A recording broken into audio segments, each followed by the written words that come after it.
Crowhill here. Today we review a pale ale and discuss Star Wars.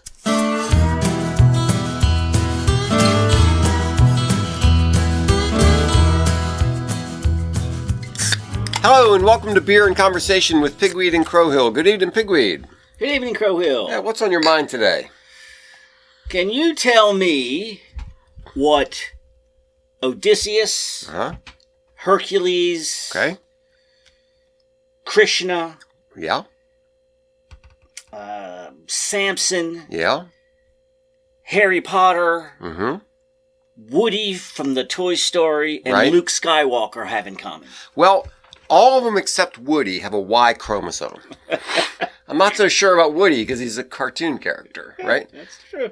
Yeah. So is that what you're looking for? No, that's not it. No? Okay. Well, they're all characters in a story. Yeah, you got that much. Okay. You got that much, yeah. Is there more to it than that? There's a lot more to it than that. In fact, you'd be quite surprised how much they have in common. Okay. And I'm just going to let that sit there and fester while I enjoy this beer. Oh, that's a good idea. Okay, so what we got here? Brooklyn Brewery. Summer Ale Sunny Pale Ale. Sunny Pale Ale. The little sticker on the shelf said it was an English Pale Ale. Yeah. And how would you know you're not drinking a Sierra Nevada American Pale Ale? Yeah, I think the big difference would be that the hops wouldn't be as forward and that they would be English hops, Fuggles and East Kent Goldings and that sort of thing, rather than the more aggressive hops that we use in America. Yes, so those citrusy West Coast hops. Yeah. So let's see. Let's see if it's 5%, which is lovely. That's a nice, that's a good number for a beer. You'd expect your pale ale to be, and oh, that's nice. Oh, it does have a. It does have a slightly Fuggles sort of even the aroma. Yeah, and it's not a strong aroma. But it's, when I see summer sunny pale ale, I was afraid that it was going to be a little too thin, but I'm getting the right amount of maltiness here, and a good hop flavor. I like it. Yeah, I don't think of when I think of vacationing in the summer, I don't think of England, but I think it works nice. No, it's very nice. Did you say Brooklyn Brewery Summer Ale Sunny Pale Ale. So keep them coming, Brooklyn Brewery. That's well done. I like that one. Actually, the more I drink it, the more I like it. There's a really good hop flavor that kind of lingers on the back of the tongue on that one. Very nice. Very nice. Very good. All right, so what are we talking about today? Star Wars. So when I was in high school, you learned about this sort of Aristotelian plot structure with the rising action, the conflict, the denouement, the resolution, So I was aware that literature had structure to it, but I wasn't aware of the hero pattern or the quest motif or anything like that. And when I got to college, the first 3 Star Wars movies were already over. This was the 19-year gap in between the 3 and the other 3, and now I am a college student preparing myself for serious literature and thinking of Star Wars as being sort of silly kid stuff. Yeah. Only to find my literature professors talking about Star Wars. Yes. Yeah, which is interesting. I guess they figured it was a sort of an accessible thing. Yeah. We had all kind of grown up on it, and it would, it was a good teachable tool to let us know that, no, there is this pattern, and Star Wars is nailing it. Yeah. And I was like, what? Yeah. Really? So I thought it was a silly sci-fi movie. Yes. Yeah. So it's interesting that some of these patterns, and it's not just with stories, it's also with music. A lot of people will say that certain chord progressions are common among popular songs. It's almost like if you want to be successful, you need to follow this pattern because that pattern resonates with us for some reason. So there's this pattern called the hero pattern, or the quest, or there's different names for it. And the people you were mentioning before, there's a lot of different stories that follow that general sort of an arc. And Jesus King Arthur, Luke Skywalker, Harry Potter, all these guys follow this same sort of a quest pattern. Yes. So back in the mid-19th century, there was a gentleman, scholar, and officer who, Lord Raglan, who developed a thing called the hero pattern, and he identified 22 aspects that you could map onto. Yeah. To a greater or lesser degree. Right. Yes. So actually, Mithridates of Pontus was the one that went 22 for 22. Wow. Don't really recall that story. Yeah. But then Moses has 20, King Arthur has 19, and you want to just rip through these real quick, and then we'll talk about what's his name, Joseph Campbell. Yeah. So actually, I saw the elaborate one that you had there with the 22 things. I asked my friend ChatGPT to outline the hero pattern. Well, let's hear that one. And it just came up with 12. That's good. So there's the ordinary world, the hero's life before. Then there's the call to adventure. Right. Then there's the refusal of the call. Right. Then there's meeting the mentor. They're right. There's always there's reluctance to. Yeah. Even Shrek doesn't want to leave the swamp. Exactly. Right. Yes, exactly. There's the refusal. There's meeting the mentor, who's the Gandalf character, the Obi-Wan Kenobi character, that sort of thing. Crossing the threshold where he leaves the ordinary world and enters the unknown. There's tests, allies, enemies, all that sort of thing, kind of the facing trials. Approach to the inmost cave. This is one where it's kind of like, I think Jordan Peterson talks about this one as like slaying the dragon or going down into the belly of the whale or that sort of thing. Yeah. The ordeal, facing the significant challenge, the reward, then the road back, and then bringing what you accomplished from your quest back to the people that you left in the beginning, right? Yeah. Right. So that's sort of the general become arc of the it. king when you come back, and you have restored order in the land with the knowledge or whatever it is that you achieved in your journey allows you to restore order and yes. So. And now the hero pattern that your friend Lord Raglan talks about is interesting because he adds a bunch of characters to it things about the birth of the hero.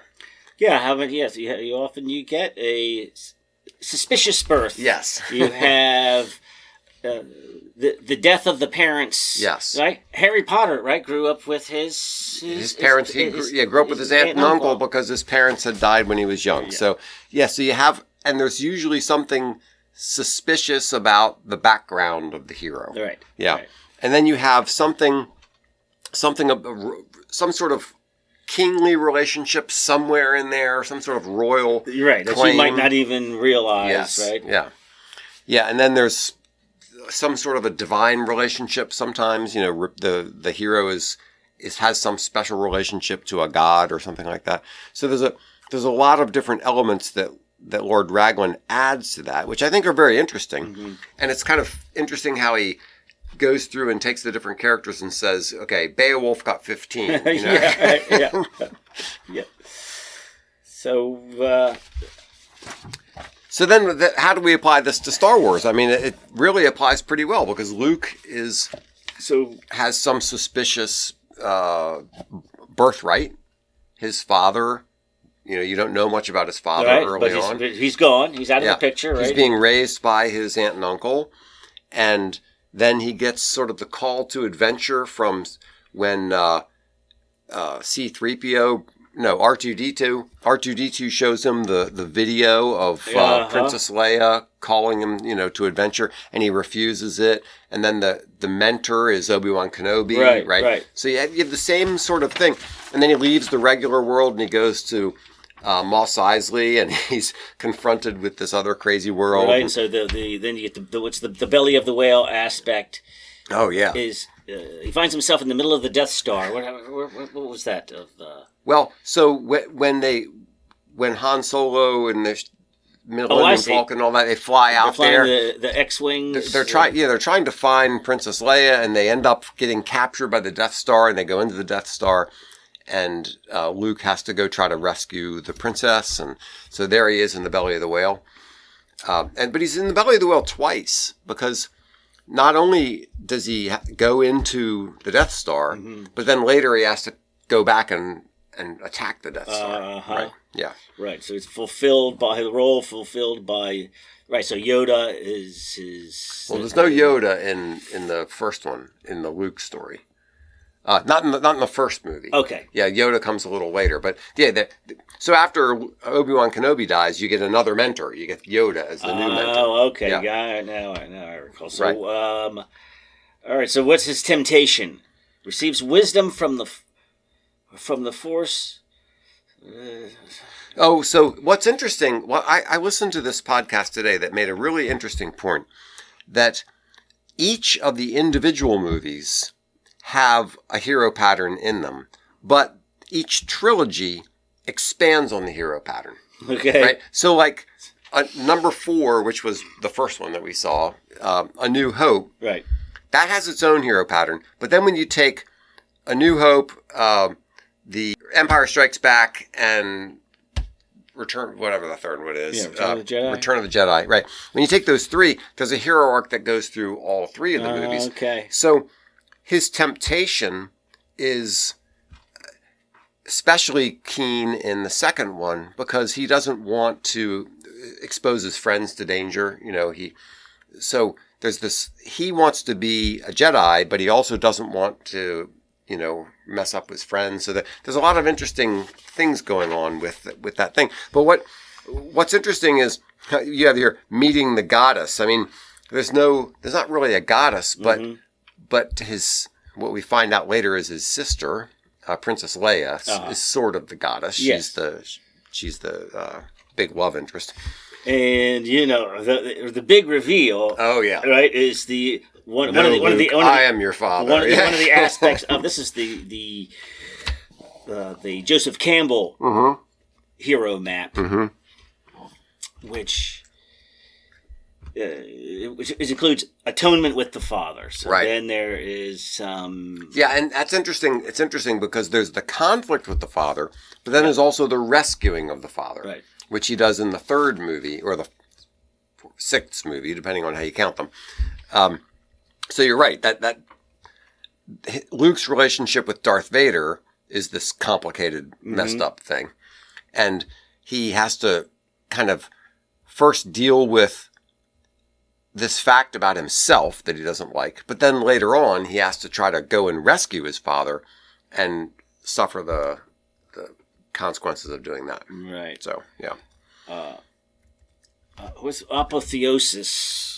Okay. Which is like the exaltation, where you rise up to right. some higher state, and in this case, it would be becoming a full-fledged Jedi Knight, right? When he sort of graduates from. Yeah, it's kind of interesting because he never really has like a ceremony. Okay. It's never clear when he's a Jedi. And then there's one point that says, "Then I am a Jedi now." Not yet. Not until not until you do this, right? So it's not like he gets some merit badge and can pin it on his shoulder like a North Korean general or something. But so he's trying to become a Jedi, but it's never really clear when he's a Jedi. Okay. Yeah. Then we have the refusal of return. I don't know, that was a aspect of the. Well, so that gets us into the later trilogy, right, where he goes off and leaves. He leaves the whole world of the Jedi and goes off onto some planet somewhere and some lives monkish lifestyle. Right. Yeah. So it's interesting how the hero myth pervades movies and pervades trilogies and pervades the whole story, because you can follow the trail of it through the whole system of movies, and it obviously Lucas and all the writers are fully aware of this. Well, that's an interesting question.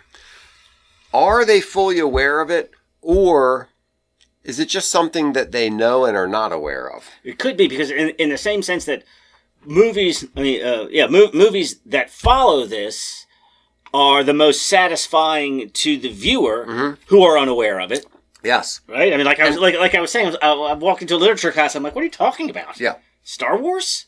Yes, and it's so maybe just in writing it, you're like you've already internalized this, and that's just how you're like, nah, guys, that doesn't sound good. Let's try something like this, without actually having Joseph Campbell's list on the wall. Yes, exactly. Making sure you're satisfying everything. Exactly. They go either way. And this is something that I've been kind of struggling with myself, is trying to understand the relationship between what we know in the sense of intellectually grasp. Like if somebody were to ask us, then we could list it in order. And things that we know that we can't and that we don't intellectually grasp. Right. We know it in some funny form. Well, yes, it's a little chicken and eggy here because obviously somebody didn't lay down the rule. Homer didn't lay down the rules, and everybody's like, "Well, we have to follow this because Homer says so." It was obviously it was internal first, and then it was intellectualized later. Mm-hmm. And so now that we have access to both the internal and the intellectual, which is guiding us? Yes. The Force is guiding us. I think that's a good way of putting it. There are a lot of things in our lives that we do first and understand later. Yes. Yeah. And I think that's part of what this whole hero pattern, the quest motif and everything else, is we understand it in some sense before we really even know what it is. Right. And my understanding, or at least it's been psychologically posited, that the reason that we find this appealing, that this is in a way the lifespan of an individual. Like that you start off as a kid and then, when you first go out in the world, just getting your first new job and your first car and your first apartment is really that first experience of going out into the world and separating yourself from your parents. Yeah. And so that what they do is they take then you who knows, you come to terms with your relationship with your father. Yeah. Right. So that is encapsulated. They take an individual life and then draw a massive motif out of it, and we relate to it because it really is just the story of an individur life. Yes, something like along those lines, or it's like a pattern that a life should follow, or something along those lines. Yes. Yeah. There has to be something internal and psychological that we all agree across cultures. Yeah. That this pattern is important. It's not, like I said, it's not imposed from high. So let's get back to your list of all the different characters that go along with this thing. Now, I think some people would be offended at saying, wait a minute, why are you linking Hercules, Zeus, Beowulf, Buddha, Tsar Nicholas, Romulus, Krishna, Moses, all these people together with Jesus? Yes. As if Jesus is just one among many of these people. And people would go, I see. So he really is just another myth, just another story. And that's why it is the greatest story ever told, but only because it does such a great job of following the mythical pattern. Yes. And that's a legit way of looking at it, to say that the story of Jesus takes these mythical, archetypal frameworks and basically perfects them, right? And makes them like it's a more satisfying story version of Mithridates and whatever else that was already in the works. That's right. And then somebody like C.S. Lewis would come along and say the big difference between Jesus and these other characters is that with Jesus, myth became fact. That the what we see in all these other stories became an actual the true myth. Yeah, right. So you had this idea that what before was just mythological actually happened in Bethlehem, right? So now you have tying this mythological concept into something actually in a history book, where you can say, okay, this actually happened, and this became a real thing in the real world. And that's a big argument, of course, and people will take various sides on whether that all works. But you can, from one perspective, you can say Jesus is just another example of these myths. Yeah. Or you can say, no, all these other myths are pointing towards the reality that that exists in the Christ story. Right. And the aspects of the Christ story have become their its own myth pattern that you can see everywhere if you're paying attention to it. Like they'll just be any little story. You'll be like, oh, I see. Then there is the suffering. Then there's the redemption, right? Yeah. And then it's like, yeah, this is just another Christ story. Yes. Even where it's not obvious. Yes. But it's just one of the patterns that creates the most enduring of stories. So again, so you ask yourself, is it because the story's so good, or C.S. Lewis is going, no, it's because it's following the true myth. Yeah. And that's what's satisfying about it. Yes, it's sort of like if you were to try to write a piece of music and not follow some of the rules of music. I don't need stupid rules. I'm an iconoclast. Exactly. I'm going to make up my own chords. I'm going to make up my own circle of fifths, and it doesn't work. It just doesn't. Right. It doesn't resonate. It doesn't. People listen to it and they go, "What the heck is that?" Why did the song just end like that? I know. You can't just do that. You built up to the song, and then before you got to the ending, you cut it off. I don't know what the ending should be, but I can feel. But there should be an ending. I feel that you didn't end the song. Yes. Yeah. So there is, in a lot of different areas, there's the sense of, no, it ought to follow such and so pattern. And I think an interesting side of this is when people take somebody like Harry Potter and they'll say, well, look, Harry Potter is like Christ in these respects. And then somebody will get all upset. What do you mean Harry Potter is like Christ? Harry Potter is a horrible person. He does X, Y. You're missing the point. Yeah. It's that the reason the Harry Potter story is such a great story is because it follows this pattern that now imperfectly in some ways, maybe it's a different twist on it. Right. There's a different perspective, but it's following this pattern that we all recognize as being kind of the story. Right. And then the sophomoric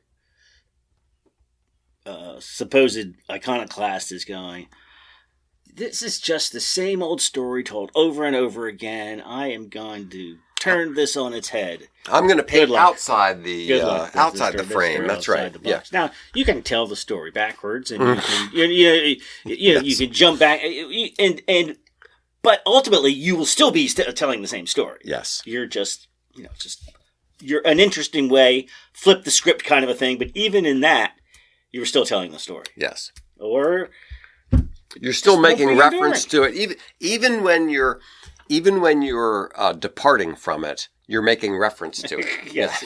Yes. You are right. You are acknowledging it by your departure. Yeah, exactly. That's right. So then there was this article that we both looked at that ties this in with back to Star Wars. Yeah. Maybe we're not here yet, but we need to address this question of the Acolyte and where the Star Wars. But you are more familiar with than Star Wars than I am. So yeah, although I want to make sure that everybody knows I'm not an expert on Star Wars. I enjoyed Star Wars and I've watched a bunch of it, but I'm not by no means an expert. Just a couple of fundamental questions. Okay, right. Of back in the Lucas days, so right, this was all developed by George Lucas, and Lucasfilms was in control of this from what was it, 1976, right? 77, I think, is when the first one came out. Yeah, that sounds right. Until he sold the Lucasfilms to Disney in 2012. Yeah, so that's long. That's a long time. That's a long run there. Yeah. But at its core is the Force. So what is what do you think? Hey, what is the Force within the Star Wars world? Yeah. And what is it a reflection of, or a metaphor of, or a relatable modern? Yeah, so from my perspective, the first three movies, which would be episodes 4, 5, and 6, the original ones with Luke and Han and Obi-Wan Kenobi. Let's stick with those with Luke. So there, the Force is this strange mystical thing. They don't really try to explain it. They don't try to give it any scientific justification. It's just this weird thing. It's the closest thing to, in terms of relatability, a Hindu, the universe has consciousness. Yeah, exactly. That kind of thing. Yes. But I would say it's closer to that than, say, like the Holy Spirit or something. Yes, right? yes. I think, yes. Because it's this thing that pervades everything, but at the same time you can get in touch with it and you can, to some extent, channel it. And so, but it is this mysterious, weird, spooky thing. But you can channel it. I think that's a good word, channel it, but you can't bend it to your will. Well, see, right? I think that's an important thing that we'll get to. Yeah.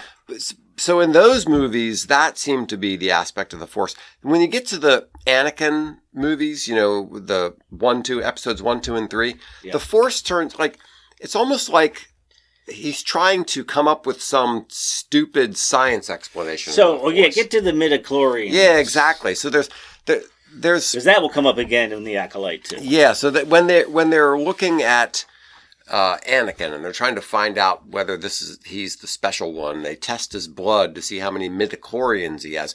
And midichlorians are like some thing that you have in your body, this organism that channels cell count. Yeah, that somehow magnifies or channels or focuses the Force. So well, I think which. Maybe I don't know. Maybe I like it more than a mystical force than actually having a sort of materialistic scientific foundation. Mm-hmm. And the idea being, if you have a high force count in your midichlorians, you are more likely to be able to access do these things. Access the Force, but everybody has some level, but you can't really access it unless you have this certain level, and so that's what makes Anakin special. Yes, and there's an interesting part of that, and there's sort of a disappointing part of that. Okay. The interesting part of that is you're trying to give some sort of an objective way of looking at it. The disappointing side of it is, well, wait a minute. What if I just don't have a good midichlorian count? I have no access. I can't become a Jedi Knight. I can't aspire to this because I'm just a schlub who doesn't have enough midichlorians in my body. Yeah. So that sort of cuts both ways. I thought, but that's how you get to a chosen one. Mm-hmm. Because he does have the proper midichlorian or count, whatever it is. There's something special about this person. Yeah, so Anakin is the special one. And what you were asking before about your relationship to the Force, and that kind of gets into the question of the dark side of the Force. Yes. And what does that mean? It seems somewhat analogous to the idea of magic. And I'm gonna get out of the Star Wars world for a minute and talk about the Lord of the Rings.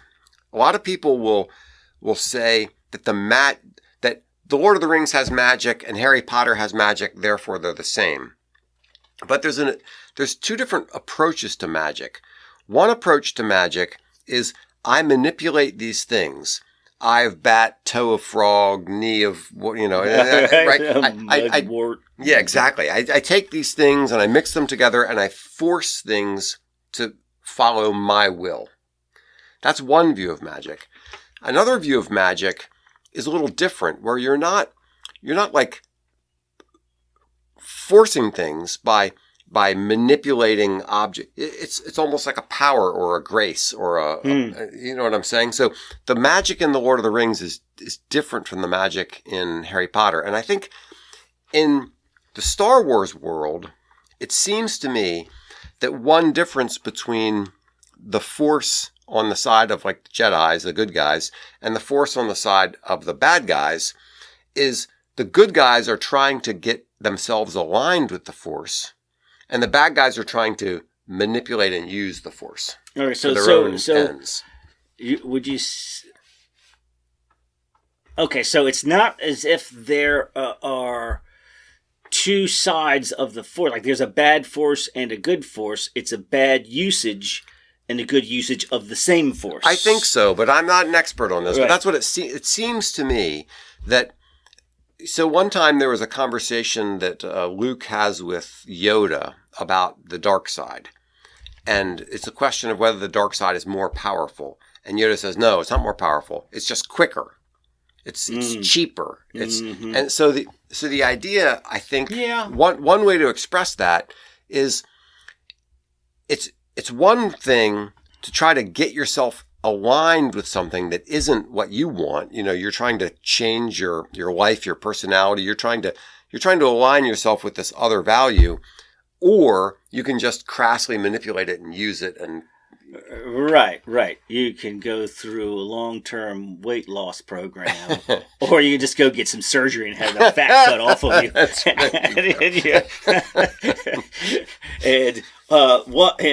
It'll achieve it when you stand on the scales, but ultimately you're not getting the same good result. That's right. It's quicker, but not better. Right. That's right.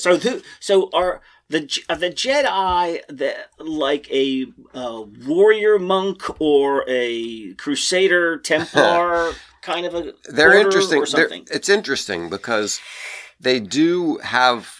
And they're there from the very beginning, right? Right. Yeah. So Obi-Wan Kenobi is a Jedi. So it's interesting in that they're like monks. They wear garb like monks. They also generally don't get married. We learn later when we see more about the Jedi Order that they almost live in a monastic kind of an environment. Okay. Yeah. So. It is a monkish sort of a thing, but not religious in the sense that we would think of as being religious. Some referred to as peacekeepers. Yeah. Now, is one of their aspects that they're more in touch with the Force than a normal person? Yes, I think so. And one of the things that came out in the second trilogy, the movies 1, 2, and 3. Was they're looking around for kids who have high midichlorian counts so that they can then bring them in and train them to be Jedi. Right. So now you mentioned the sort of the celibate aspect of it. Yeah. And Anakin falls in love and sort of secretly gets married. Yes. And is that one of the things that drives him away from the Order and into the dark side? Yeah, I think so. Yes. Okay. And in the second trilogy, the episodes 1, 2, and 3. Yeah. He's in love with Queen Amidala. They're hiding there's this big conflict about whether he's even allowed to have this kind of a relationship. And right. He has this conflict with his instructor, who is Obi-Wan Kenobi. And so who is running the dark side? Is there the Siths? Yeah. The Siths are the bad guys. And it seems a little funny to me that the good guys have this order where there's, 15, 20 Jedi. And with the Sith, it's always just 2 of them. There's always like the master and the apprentice. Okay. But yeah. That seems strange to me that it's always just 2 on the dark side. But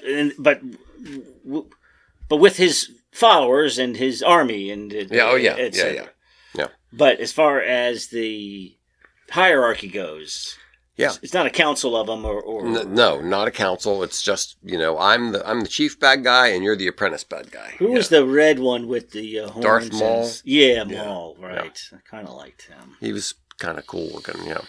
So and obviously we have before we get to the Acolyte. The Jedis are the good guys. Yes. So, I mean, just clear and simple. They're supposed to, yes, they are. It's a good black and white story, and that's what makes it satisfying in this. Yeah, and Darth Vader is all in black. And Obi-Wan Kenobi he's not all in white, but he's like sort of gray and white. Yeah. So Lucas has clearly taken sides here. Yeah. And then we get to the Acolyte. So it's the most recent. I haven't seen any of it. I haven't either. And I just reacted to a storyline, which seems very consistent with the storyline of the wokiness of Disney trying to gay everything up. Yes. That when I read this, I was like, all right, we kind of need to talk about that. And the other reason I wanted to talk about it is because I can't say lesbian space witches enough. I know. It's just such a catchy term. It is very good. So my original exposure to this was you sending me this article, and then I poked around a little bit, and I watched some of the Critical Drinkers review of The Acolyte. Nephew Will weighed in. Yes, my nephew Will weighed in on this because he knows Star Wars way better than I do. I mean, it was the most thorough response to a one-line question I know. I've ever seen. So he really knows the world, and he's a smart guy, and so he had a lot of interesting things to say. So the article that we were responding to was basically saying that the Acolyte has turned the whole myth on its head. Has taken the story, the hero myth, everything else, and said, no, we're going to flip the whole thing around and turn it into almost like an anti-story. Right. So it is, from what I can tell, that's why I wanted to go over these things earlier. It's sort of perverted the Force and the Jedi. Yeah. And the specialness of Anakin. Yes. In what way? According to this...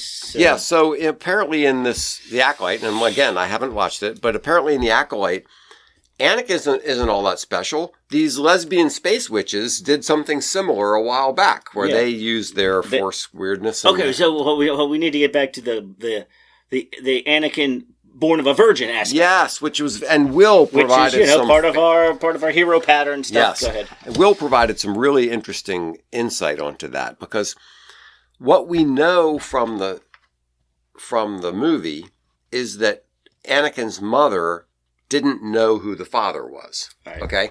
And then Obi-Wan Kenobi... Right. Well, you say it like that, it sounds like she's a floozy. Yes. And I'm sorry, it's not Obi-Wan Kenobi. It's the Liam Neeson character whose name is escaping me. Yeah, it's kind of a long thing. Qui-Gon Jinn, is that right? Yeah. Qui-Gon Jinn assumes that that Anakin was somehow born of the Force. Okay? And that never even occurred to me. I just kind of went along with his explanation as, okay, that's what's going on. But what Will points out is... And that was just revealed in the second trilogy and not touched upon again for 20 years, right? Yeah. So, Qui-Gon Jinn assumes that Anakin is born of the Force and all this kind of stuff. But apparently that's not really canon, or whatever you would call it in the Star Wars universe. Right. And there are other questions related to that. But anyway... In Acolyte, you have these lesbian space witches who make... I know, you just got to keep saying that. Keep saying it. Who create a pair of twins using the Force, which, as Will points out, kind of takes away Anakin's specialness. Right. Yeah. If you have enough access to the Force... Yeah. If you're clever enough, Right. If you harness this Force enough, then you too can make virgin babies. Yes. Who will they themselves go on to be lesbian space witches? That's right.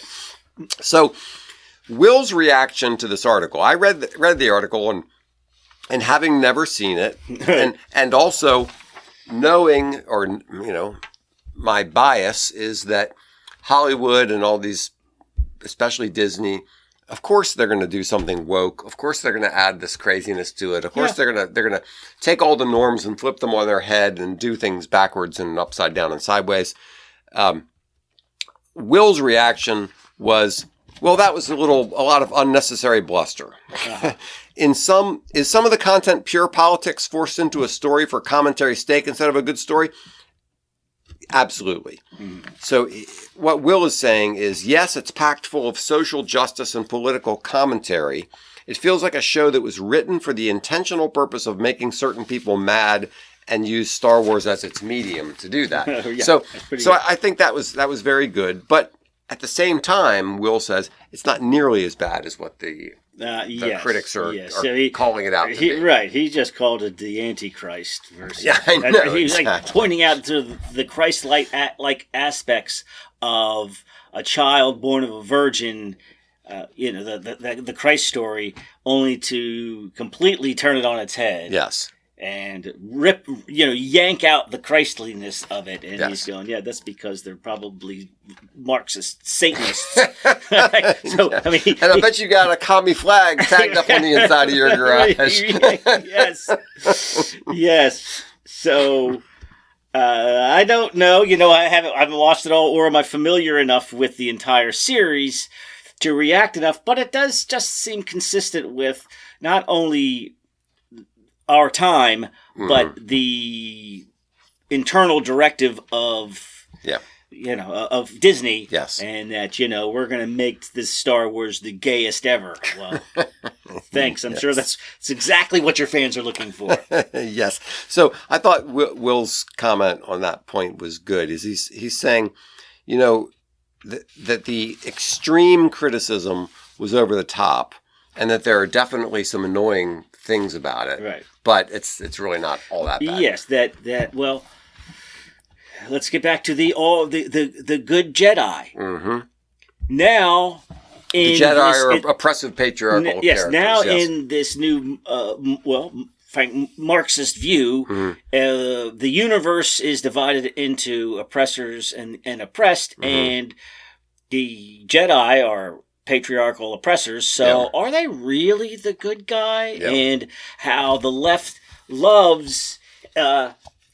hates the idea of good and bad. The moral ambiguity, the moral gray area is where they like to swim. And so let's yank out the moral good of the Jedi and just say, well, it's all a matter of perspective, really, who's the good guy and the bad guy. But on the one hand, I don't like taking all of our heroes and giving them feet of clay. I on the one hand, I don't like that. On the other hand, I do like that because, the whole American system of government is based on we can't trust people to be good.